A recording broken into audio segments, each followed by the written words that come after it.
welcome to the SnapCast podcast. We're on episode 20 this week, man. We're so excited. We're your hosts, Michael Cooley and Brad O'Brien. And here today, we're going to talk, we're going to celebrate. We're going to celebrate having 20 episodes, man. Elbows, sanitary elbows. So my mom called me out for having somebody at my house that sits too close to me and that we don't wear masks. I was like, but we elbow bump. Gotta love moms. I'm just happy that your mom's tuning into the podcast, man. That's We'll take every viewer we can get. She's been coming to my gigs for years. That is awesome. The content today, man, we're going to talk about in these past 19 episodes, we've done some stuff. Like, we've talked about some things. We're going to talk about and reflect on the past, and then we're also just going to talk on our plans for the future. So thanks for joining us, celebrating. Raise your sanitary drinks for episode 20. Cheers to you, my friend. Cheers. Welcome to it. So thank you guys so much for joining us. So as you may know, we do a segment called Snap This Up, where we basically just say, hey, look, this card right now we think is undervalued and it would probably be worth your investment. Can't hurt to buy these cards right now. So yeah, we're going to talk about those. We're going to do some reflections on those, okay? Maybe look at our biggest hits, maybe look at our total hits. Of course, I'm a data guy, so I run a whole bunch of stats on this stuff. We got plenty to talk about in the data realm, okay? So we're going to reflect on that. So let's start there. First of all, we'll ask you one question. What was your favorite Snap This Up piece that we've ever picked? What one were you like, yeah, that's definitely good? Like, I know which one Leaf will say, but he might not feel the same way about it right now. Which one is that? Oh, I bet that would be Heliod Sun-Crowned. Oh, yeah. Both the regular Heliod and the Heliod Showcase, which at the time that we first talked about it, I was excited to get Heliods at $16. And there are Heliods that I own right now that I paid more than $16 for. And then there were the Showcases, which were around $25. And we actually, on the episode where we had our first guest, Waldo, we showed some packaging and things in envelopes and actually opened up a few Heliods on the cast. Then the next cast, we had a comment from Leaf that said, hey, those have already lost money. I'm not following you guys again. I'm not taking your advice. You guys are losing me money. I bought 1,000 of these things. Well, don't do that. All right. Interesting thing. So the regular Heliod has gone down from that $16 that we talked about then to about $11.66 market today, which was a 27% loss. The Showcase went from 25 to just under 18. That's a 28, almost 29% loss. So they actually tracked really closely.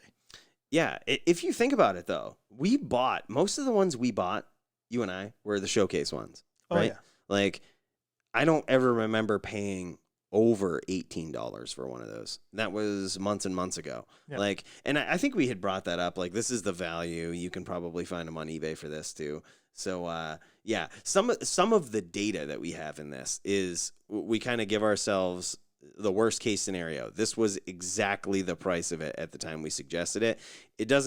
We don't take into account what we might have said you could get them for at that time. Correct. As well. When we started this whole podcast, we had no idea that people were going to stop playing Magic for 6 months in paper. Can't predict the pandemic, man. We started right before the epic fallout. But yeah, so keep that in mind too. With like, we're going to be 100% transparent, 100% honest. Absolutely. With what we see here on our picks. So just keep that in mind, that like a pandemic hit soon after we started our podcast. Yeah. So we talked about, so it was our 10th episode that came out on March 12th, was the first time that we talked about COVID-19 and the effects of COVID-19 on Magic. Yeah. God, that seems like forever ago now. It seems like an eternity, but that was just March. Right. Like it's May now. Gosh, this thing is approaching 2 months that people have been on lockdown and stuff. How are you guys doing? How are you holding up? We're happy that you're here joining us through this. Always. And man, what a time that we've been through together. We appreciate that, man. So, do we want to just dive into some stats here and start talking about that? Absolutely. What I want to say to anybody that wants to listen, we enjoy talking about Magic cards. We think that you enjoy listening about Magic cards. And now we actually have data to show that more often than not, we might give good advice. Yeah, more often than not. We're meeting the goal so far. We're meeting the goal. So we have been tracking this information since episode 0, which was our sort of pilot episode that came out December 30th, 2019. Man, look at that. Episode 0. This was before we had video, before you could, but we might have lost viewers when we put video on this thing, but might have killed all of our chances. But yeah, man, it's since December we started tracking these things, and so we're gonna start with some overall stats, right? Okay. Like, so we'll start with some overall, and then maybe we'll jump into some specifics. But okay. So overall, right? How many picks have we had? We have had 53 picks on the SnapCast of cards that we say, hey, look, this is undervalued. So that's obviously more than one per episode that we talk about. Oh yeah, I mean, obviously. You guys know, the loyal listeners that we have know, we usually talk about more than one card per episode. And we've had guests that have made suggestions as well. So exactly, man. I mean, geez, Waldo was full of them. Like yeah. he's pretty much like, all Modern Horizons, get it. And he wasn't wrong. He wasn't wrong, man. You know, he had some select picks in there that really panned out. So but yeah, so 53 total. Of those, 22 cards went up. 19 cards went down, and the rest stayed the same. Yep. So this doesn't take into account, though, like literally this is from 0 to 19. From episode 0 to episode 19, where literally not really much time has passed in the past week for these cards to go up. So all of that data is included. We were just like, we were going to restrict it, but we're like, nah, let's just count it all. Like, let's just see where we're at. All right. How many picks did we have last week? Yeah, I don't know, actually. I'm in data entry mode right now. You're in data entry mode. Let's see. Talked about nesting grounds last week. I think that was the only big one. Wooded Foothills, and you had a land too. Yes, Guiltleaf Palace. And yep. Wooded Foothills went up. Look at that, man. Guiltleaf Palace went down. But I mean, that was just last week. And nesting grounds is the same. It was just last week. Yeah. But yeah. So it's like, so keep that in mind, right? So in this total of 53, we had 22 gainers, exactly. Like, so even if you count in there the ones that haven't moved, that's still more often than not. Like, you know what I mean? Like, you're pretty much on point. I shouldn't say if you count the ones that haven't moved, because if you do, yeah. But you haven't lost anything. If you take those out, like the ones that, and mind you, time frame is still a thing. Like some of them still have a time frame to gain. Like this was last week we talked about. Time frame. Right.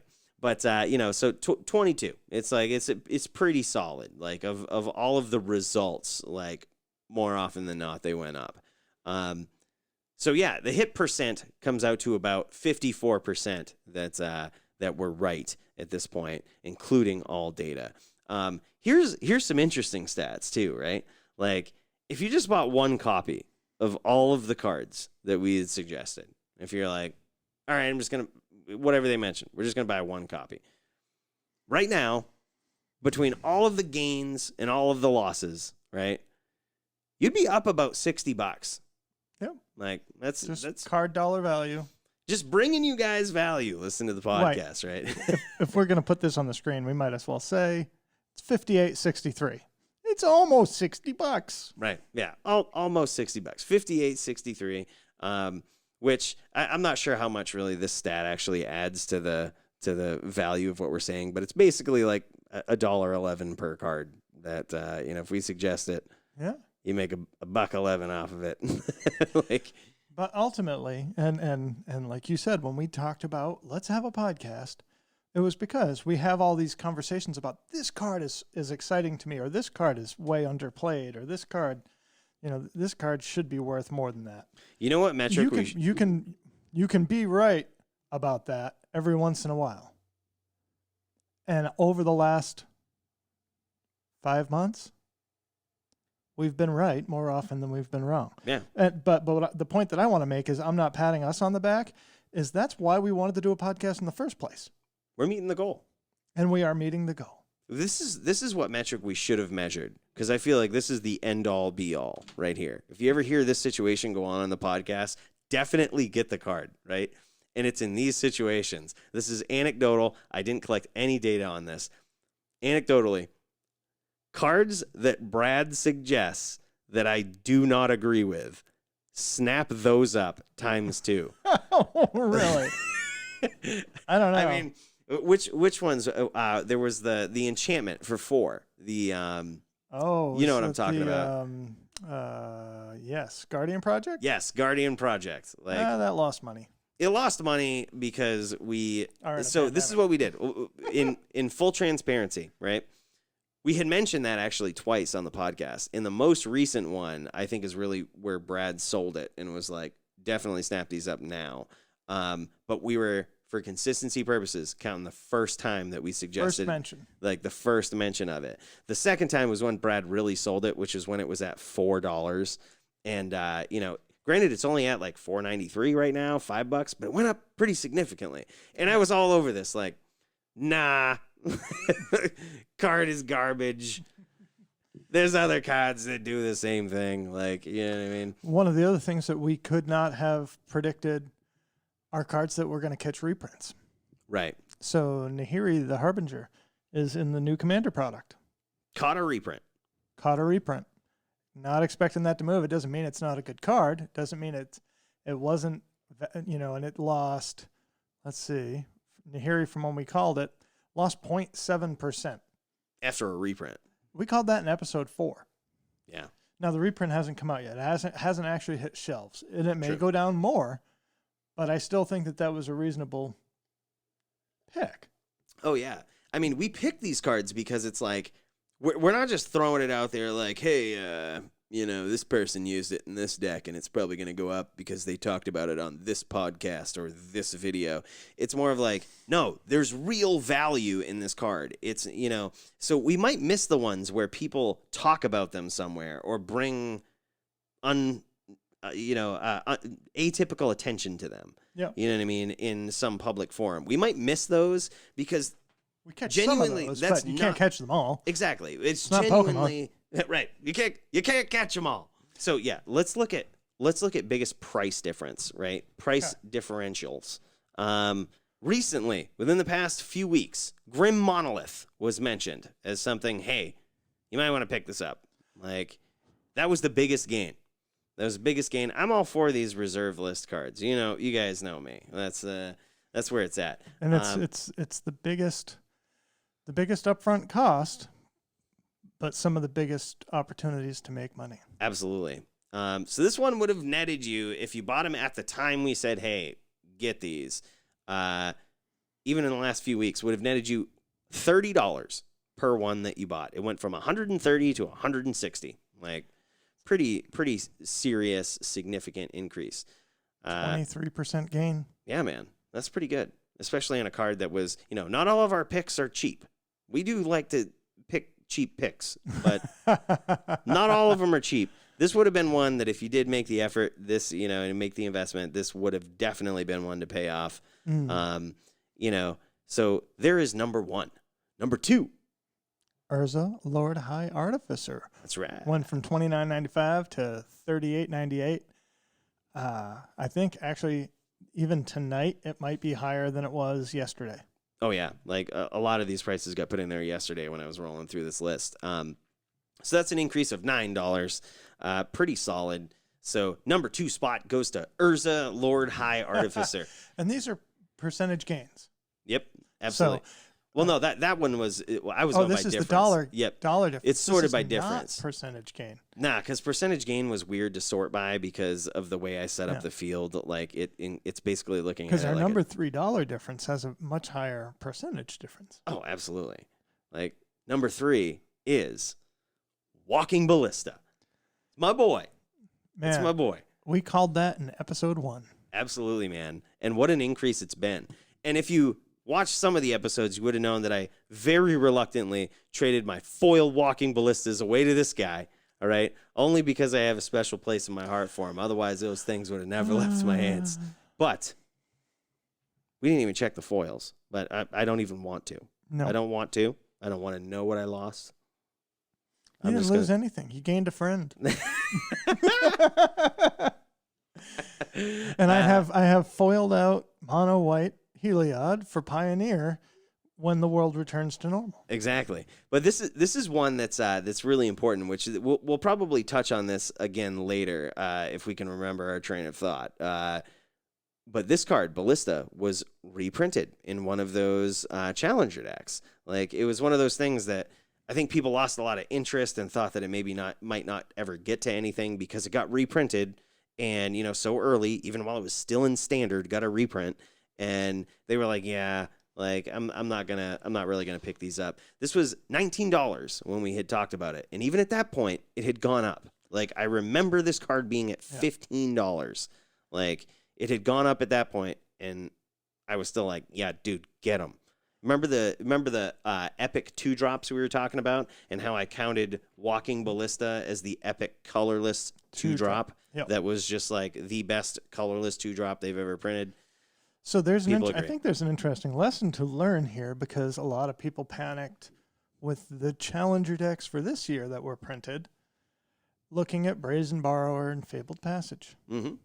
Brazen Borrower is seeing play in Pioneer and Modern.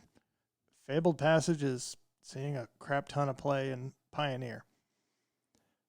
When a card like Walking Ballista that is played in every format, what caught one of those reprints, and a couple of years later is still hitting those $30, $40 prices, I don't think that our picks of Brazen Borrower or Fabled Passage are really that out of whack. Absolutely not.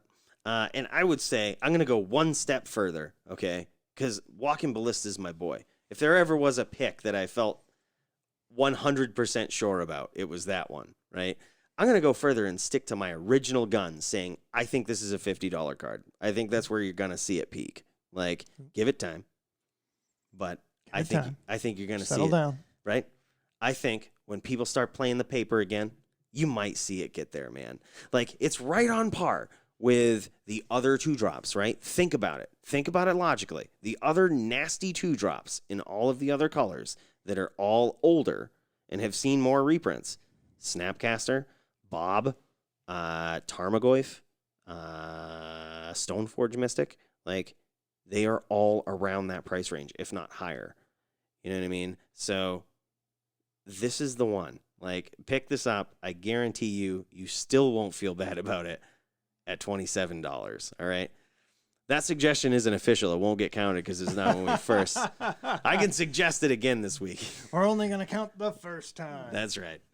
Number 4 on our list, Caracas Foil.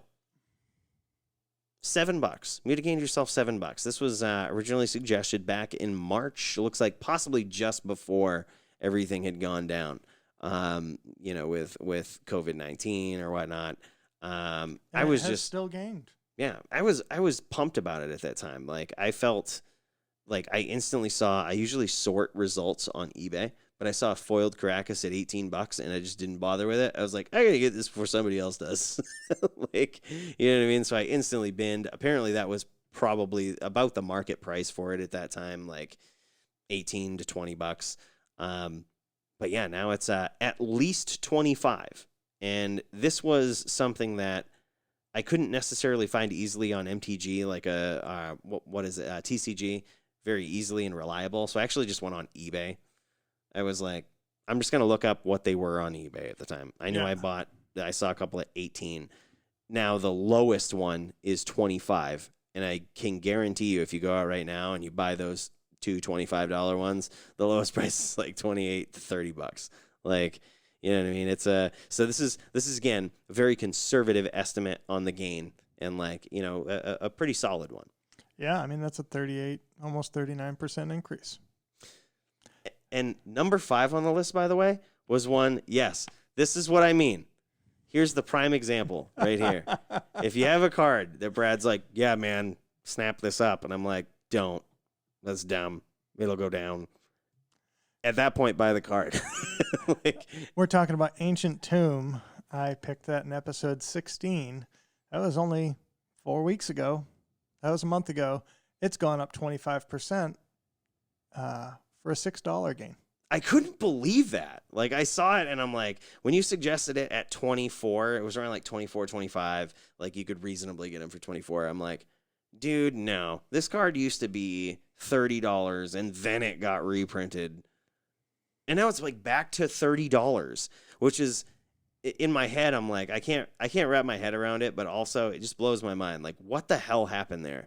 Like, it got reprinted, a pandemic hit, and it's yeah, nobody's playing paper Legacy, and it's still at the price it was at before it got reprinted. It blows my. I don't wonder if this goes it. back to like not the Maginomic episode, but the episode where we talked about how different Magic formats, the cards that are available in them, equate to different forms of investing.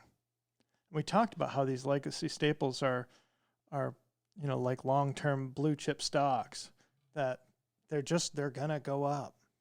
Yeah. I mean, they really are, man. And a couple more on the list. We'll roll down through a couple more, like just to call out the names of the ones that we nailed. You know what I mean? Well, we're gonna have to call out our biggest losers too. Oh, we definitely are. We'll take you down that road too. But yeah, so just to roll down through the list, Alurin, very good card. I still stand by it. It's a reserve list card that went up 21.7%, which equates to about $5 to $6. Then we had Aether Vial, Noble Hierarch, Blackcleave Cliffs, Demonic Consultation, Ancestral Vision, Lost Leonin Foil, and Brad switched off the list, and I've lost my mark here. No. Liliana of the Veil, okay, which this is, mind you, all of these are descending profits down, right? So, like, now we're probably getting into even just the dollar range on these cards, yep. Off of conservative estimates. But this one's still a very good pickup, I think. It's currently at $51, Liliana of the Veil. Stupid price. Perhaps we should do a segment at some point or a episode at one point on the most legendary 3-drops in Magic, because that's definitely my black pick right there. But anyways, then from there we have Wooded Foothills, very recent pick, Yugen's Nexus, Gruul Spellbreaker, Trade Routes, Grenzo, Stonefoil, Foil, by the way, Grenzo Foil as well, Narset's Reversal Foil, Anafenza Kintree Spirit Foil, and Scheming Symmetry.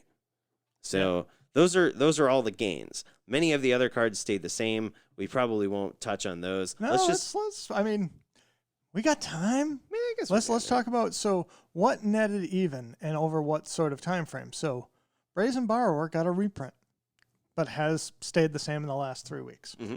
And those copies are on the market. So people are able to get their Challenger decks.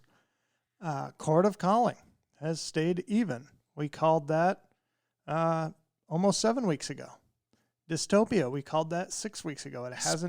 You haven't lost anything. Special episode just on that card right there. And I'm telling you, it's $1, man. If you lose anything on that, like, sue me. So here's one. Giver of Runes. I want to double down on this card. Since episode 4, it has not lost any money, and it has not gained any money. So if you haven't taken the opportunity in the last 16 weeks to get your playset, get your playset. $3.90. Under $4, man. Stepmom. God. Would really like to hang out with you, and this is not a Pornhub reference. Karn, the Great Creator. Now, this one is probably one we've talked about more than just about anything. Oh man, this probably, I'm surprised it didn't have the most dupes in the data set, honestly. Like, we sing this song every week. And still that card's better than a $5 card. But the market says $5. But again, if you had bought them when we first suggested it in week 1, week two, on the second episode or third episode of the podcast, you wouldn't have lost any money. Mm-hmm. So we didn't steer you wrong. Right. And I feel like all of these cards that haven't lost value, and the fact that they haven't lost value with the market doing what it's doing and people not actually playing paper cards, it's sort of like, not gaining weight is the new losing weight. Exactly. Yep. Flat is the new up. Exactly. I will be interested to see, and we're going to talk a little bit about, sort of looking future forward, but what are these going to look like at episode 40 when people have actually been back at tournaments, back playing games of Magic, and vendors buying and selling? I can tell you I'm going to predict the future on this next one that we're going to talk about. It was one that I suggested off the reserve list. Not a cheap one again, but Lion's Eye Diamond. Hasn't changed. I only suggested it a couple of weeks ago. Yeah. Hasn't changed, okay? And these were, I was very liberal on my, I tried to prove myself wrong on every data entry piece that I went through. And so I did rough estimates. And technically, this easily could have been a gain because at the time, you could have bought them for 200 or slightly under, and now there's none for under 200 that I see on eBay. So it could have been counted as a slight gain, but you can also just find them for around $200. If you're going to spend $204, it's probably just about the same as spending $200. So I kind of counted them as exactly the same. Like it hasn't moved yet. So Lion's Eye Diamond, Living End was another one that hasn't moved much. That's a good one, man. That's I think you had suggested that one. Yeah, and then no real reprints, like. Yep. Yeah. Nesting Grounds, we just suggested that last week. Paradox Engine hit its lowest and hasn't recovered, but hasn't changed. It hasn't gone lower. Like, you know what I mean? Still at $5. Soulscar Mage was a suggestion that we are both fully on board with. That still hasn't changed much. Stoneforge Mystic also. Is that what it was? Stoneforge Mystic promos. Yes. Yeah. Oh, wow. You can get those for $30? Yeah. Jesus, man. The GP promos. I did not know that. In fact, I'm going to go buy all of the $30 ones I see after I get off this podcast. That's stupid, dude. That's another one that, like, I feel like there's a reprint coming on that card. Oh, yeah. And there's still the jump, like, not trying to get into the future yet, but the Jumpstart product that we talked about many episodes ago. We talked about that actually when we had our second guest on. Mm-hmm. We talked about that with Leaf. Yeah. Leif Erickson, who came on as a content specialist with a background in history to talk about the Spanish flu pandemic and to help us understand maybe a little bit about how that could reflect on our current circumstances. Mm-hmm. If you didn't hear that episode, that was episode 13. Hey, yo. So if you want to go back and look at episode 13 when we had Leif Erickson on. Smart dude, man. He knows a lot of stuff. So the final one on the did not change list. I'm never changing my tune about this. And in fact, I did this very, very liberally, or, I should say very, very conservatively in how I estimated this. Because technically, the only reason why I corrected the data in this was because it would have shot through the roof for like a % gain. And it was misleading. It would have been misleading. So I originally talked about this card being around 50 cents. I was wrong. It was 39 cents at the time that I'd said that, but still, there's not a huge difference there. And it's still at 50 cents. Like it's a hard 50 cents now. So technically it would have been like a, 25% gain or something like that. But I'm like, nah, I don't want to count that as a gain. It's not like, this is still a 50 cent bulk rare, but sick card, man. Sick card. And it hasn't changed. We really should look into the foils on those. Oh, for damn sure. Sure, that would have been good. So let's jump to the bottom. Let's do it. We're gonna hit the bad news. We ain't gonna spend too much time here because this is a celebratory episode.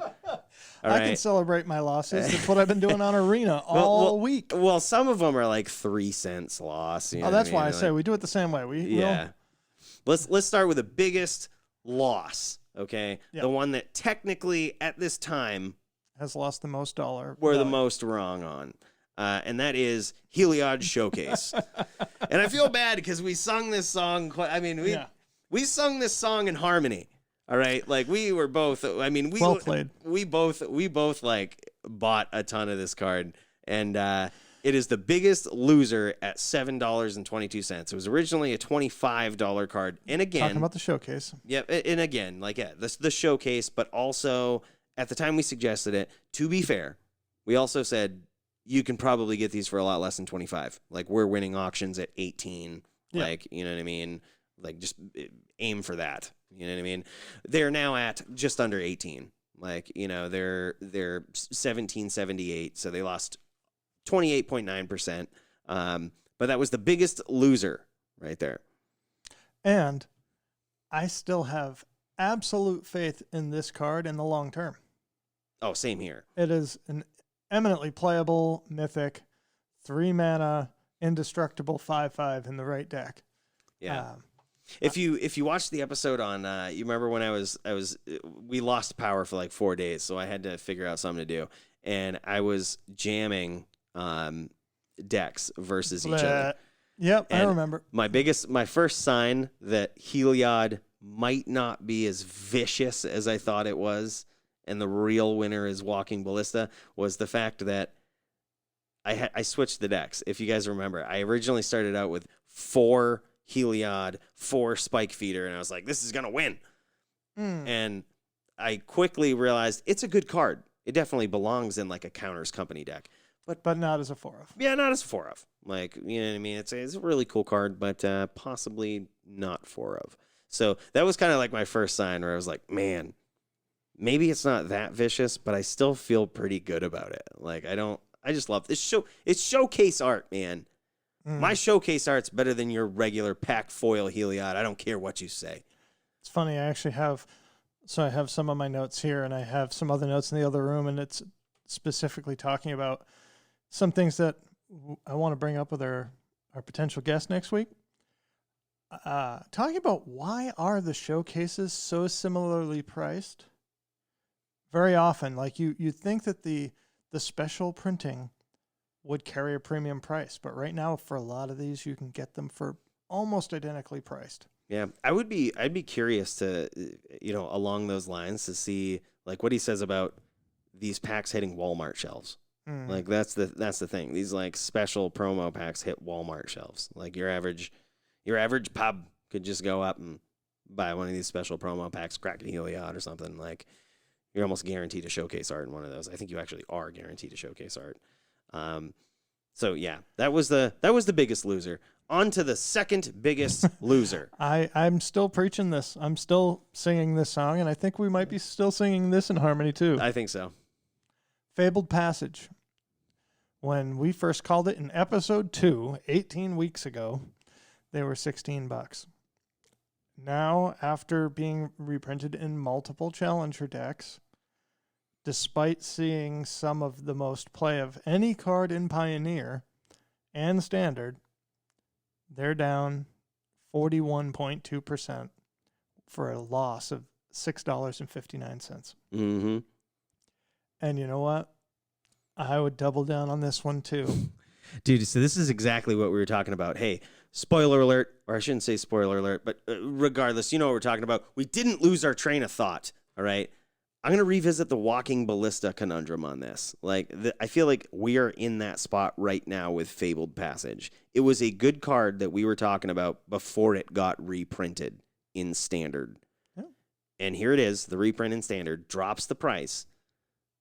But man, maybe you should definitely at this point think about getting them. Like, people are talking about this card. It's the only fetch land in Pioneer. Like, really, really good card, man. I think I would agree. Like, okay, double down then. Like, get this card. Well, and another,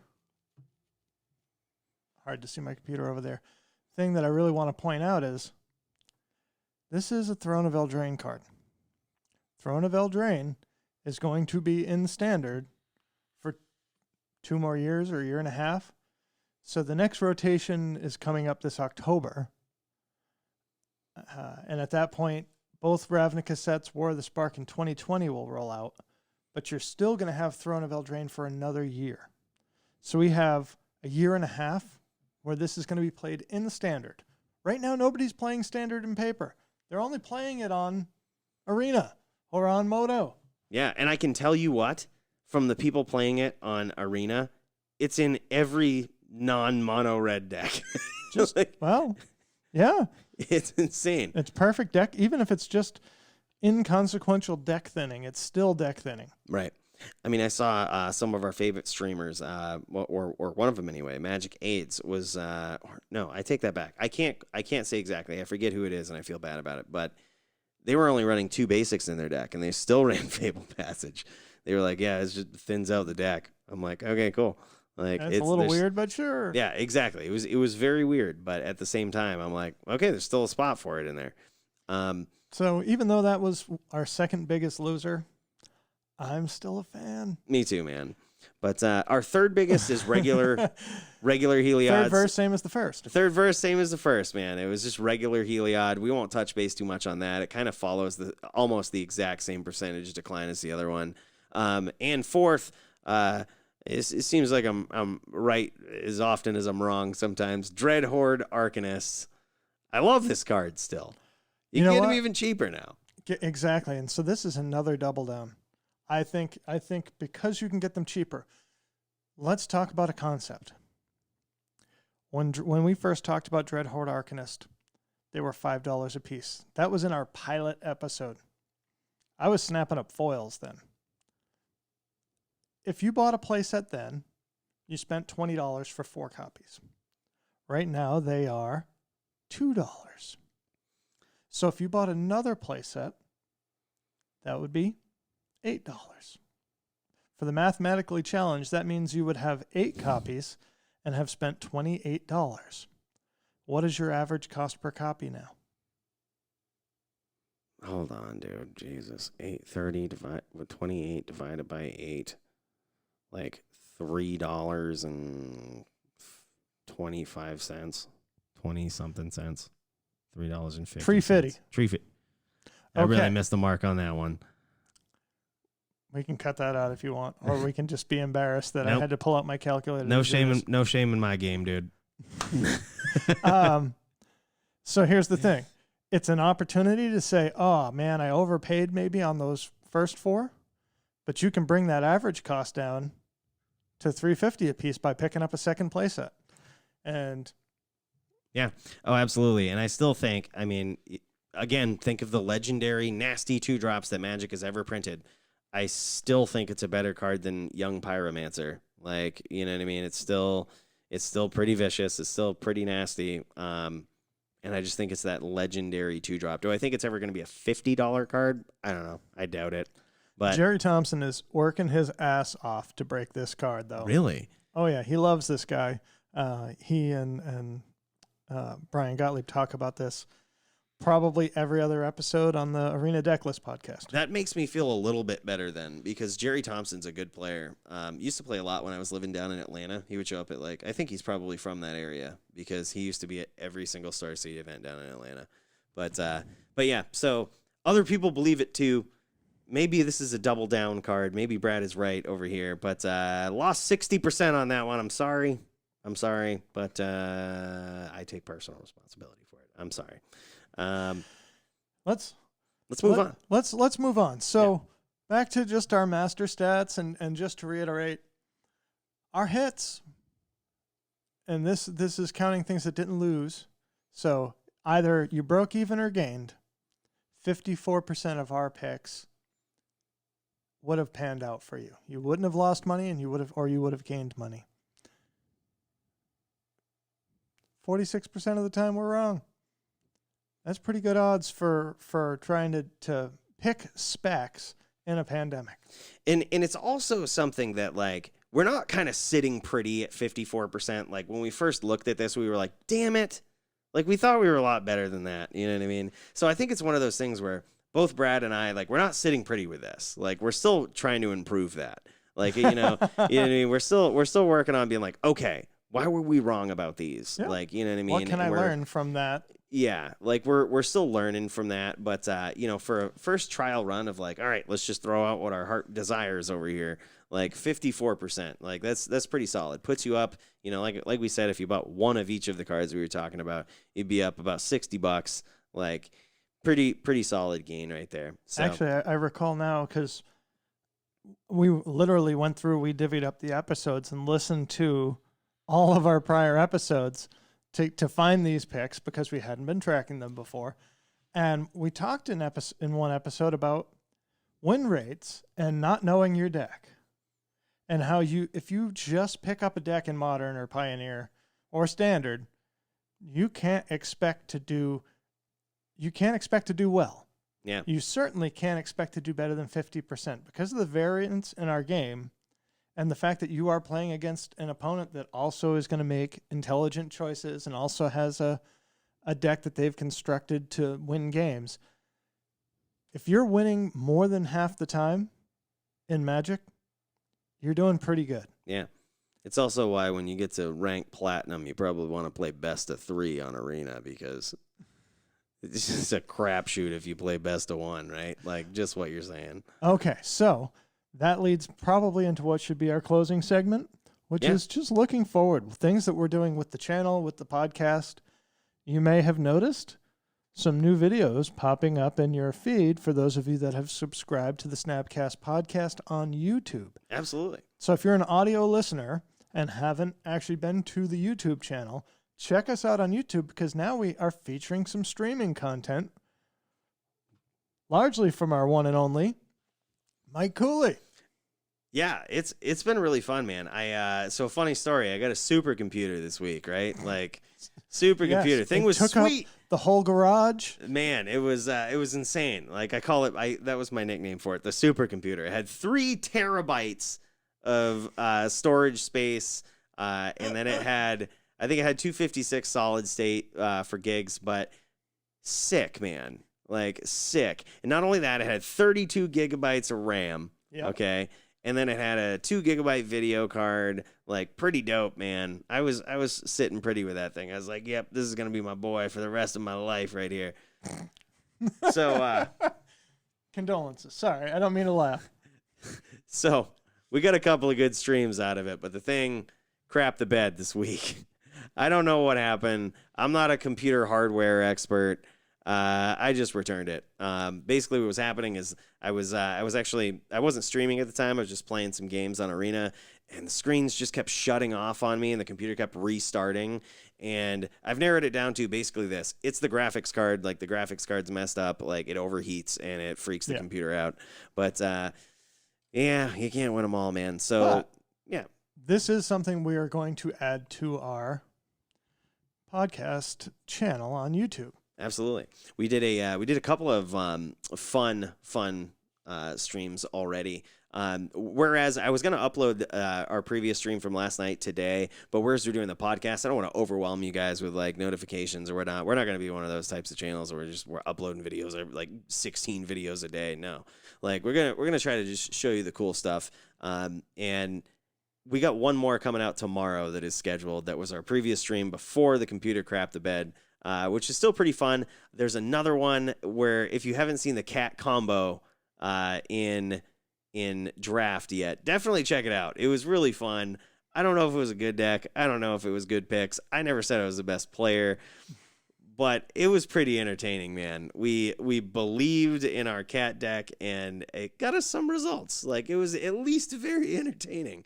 It was very entertaining, and that was one of the things I told Mike when he first said to me, hey, I want to do some streaming, and he sent me some game vids, and I said, I can't see your face, I can't hear your voice. I want the Mike Cooley personality. And watching you make those picks and sell those picks and get excited in the games was awesome. I think that's exactly what people want to see when they're streaming. So I hope that you will enjoy the recorded VODs of his streaming and look for him on Twitch pretty soon. Yeah, absolutely. We're in the middle of an adventure right now. That's what I was doing before good old supercomputer left us.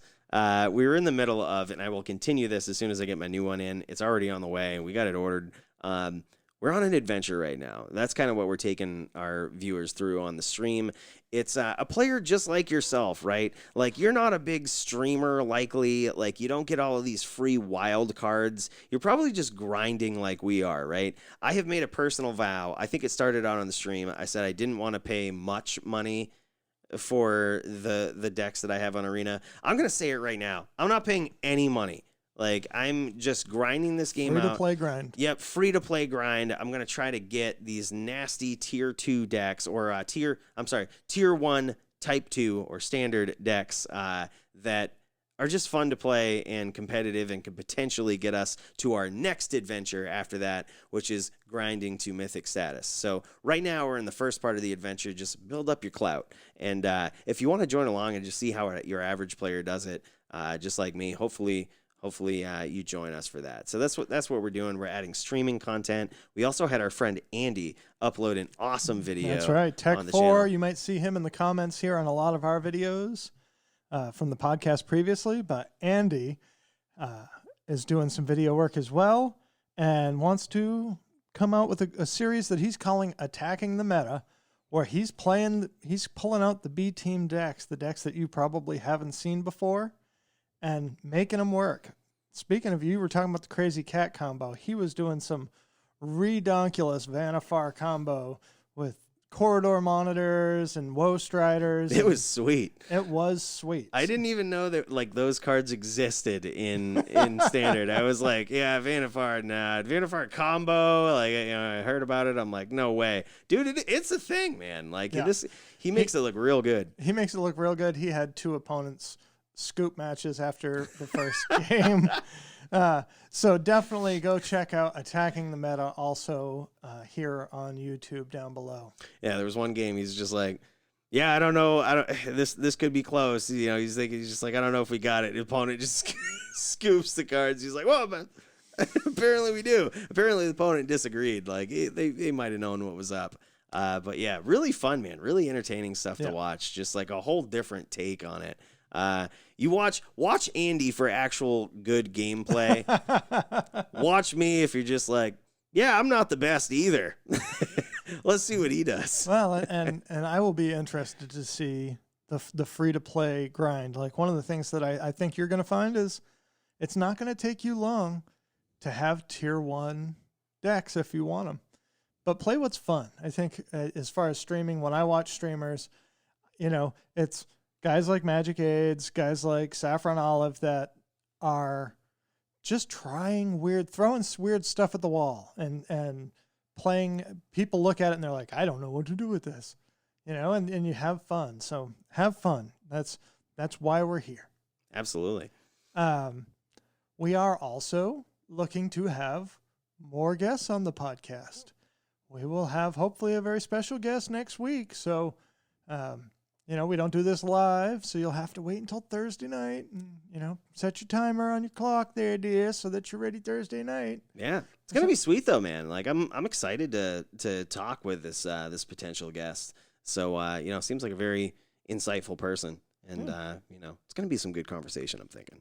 Yeah, I think so too. Mike, when this whole COVID-19 thing started, we were saying, might not be a good time to invest in Magic cards. We actually dialed back a little bit on our write this down and snap this up suggestions. I just want to drop, really quick. Snap Keep. SRAM Senior Edificer. Oh, that's a Hold snap that this card. up. That's a snap this up, man. Well, and if you don't have them, snap it up. What are they at right now? You would ask me that, and I didn't write that down. This is important stuff for our data collection piece. Oh my God. We got to see it. We got to look it up. Yeah, I probably should be looking at all of these. SRAM Senior Edificer. Boop. You can $5. Yep. So this card is not going to get any cheaper. Again, people are not playing in paper right now. The black-white enchantments deck, especially with Lurrus, if Lurrus is still legal by the time we get to play paper Magic, this deck will be crushing it. Oh, geez, I didn't even think of that, man. Egg-style decks with Lurrus and this dude. Oh, man. So just thinking in general about what's going to pop off when we can play paper again. I looked at SRAM. SRAM's a card that I had invested in a while ago, and I was thinking, man, they're up to $5. Maybe I should sell the foils that I picked up. And then I was like, no, wait 2 months when hopefully people are back playing Pioneer again. and maybe that foil can actually hit $20. Yeah. So for me, that was a snap keep because I had already picked up some SRAMs. But if you don't have them and you ever think you're going to play it, even if it's just one for Commander, white is getting better. We've talked about this. This is my conspiracy theory right now. White is going to get the same bump that green has gotten over the last few years. Yeah, it's only a matter of time. As soon as you mentioned this guy, I was like, oh, damn it, I should have got him earlier. Like, I bet he's like $8 right now because I can see that definitely happening. Yeah. Nope, $5 still. I think he was a little cheaper before, but I completely agree with the new companion mechanic and all of this stuff. Like, this card isn't going down, man. So, snap this up. These are both double downs. Brazen Borrower, Fabled Passage. Okay, so here's the official one. I'm gonna disagree with Brazen Borrower. That might stay down for a while, is what I would guess. But Fabled Passage for damn sure. Double down on it. Excellent. So if you've learned anything from this podcast, everybody snap up those Brazen Borrowers. Borrowers, get them. And if I would say to add to your write this down list, which is our segment where we talk about cards that you might want to trade for, look for at rotation. Agent of Treachery and Wilderness Reclamation. Yeah. Oh, when they rotate out. For sure. Yeah. Yep, for damn sure. Both cards are seeing play in other formats. Agent of Treachery actually is really high right now, and people will try and work Winota decks into Pioneer. It'll just be stupid. But or even the just who was the commander? It's Bant Colors. She's a chick. And she steals stuff. Rubinia. Yeah. Yep. Like just decks like that. Of the deck. I've seen decks like that. If you go on edhrec.com, like you can see check decks out like that run Rubinia. Like there's a lot of bounce type stuff in there, or like blink or flicker effects that those decks run. Mm. And Agent just fits perfectly into that. Maybe we'll get more data on that next week. Perhaps. Thank you very much for sticking with us for 20 episodes. Technically 21, because we had that episode 0 was a pilot. Yeah. We have gone from a little Zoom. Ooh. Here's our legacy weapon. Oh, yeah. The first few episodes of this podcast were just Mike and I talking in front of this Zoom handy recorder. Yeah, look at this thing, man. Like, so for those of you who can't see, there's like two mics pointed in this one. I mean, this is a handheld device, and there's a little like ovular cage around these two tiny microphones pointed in different directions. And we had those like set up just, horizontally pointing at both of us, and we're talking, trying to talk towards them at once. We've made some serious equipment upgrades since then. And we hope it has resulted in an increased enjoyment for you as a listener or as a viewer. Honestly, any feedback that you want to give us about how we can make this a higher quality experience for you, tell us what we're doing right, but tell us what we're doing wrong. Exactly. We joked last week about finally making it on YouTube because we had constructive criticism on one of our videos. Like, give it to us. Wow. Yeah. I got some compliments recently on our increased use of graphics, so I really do appreciate that. It's been a blast, and I'm looking forward to doing it for as long as we can. It's always awesome to have you over, Mike. Absolutely. And let us know in those comments, what were your favorite parts about these last 20 episodes? What were your favorite things? What are your favorite segments? What do you like? And you know what? It's a celebratory episode. I don't personally care what you don't like. I'm just kidding. But either way, let us know, man. Let us know in those comments. Talk to us. Keep us informed. Brad, where can you find us, man? You can find us on Apple Podcasts, Google Podcasts, Spotify, iTunes. I probably already said that when I said Apple Podcast. You can find me at Zetabase on Twitter, or that Brad dude on Facebook. Yeah, and if you're listening to the audio piece, definitely check us out on YouTube with all of this new stuff coming on, man. Yeah. Like, subscribe. It helps us out. It helps us get noticed in those algorithms in YouTube. So if you like the content that we put out there, it helps us get out to other people so that they can also enjoy it. So cool, man. What do we always say? Spread the podcast, not the plague.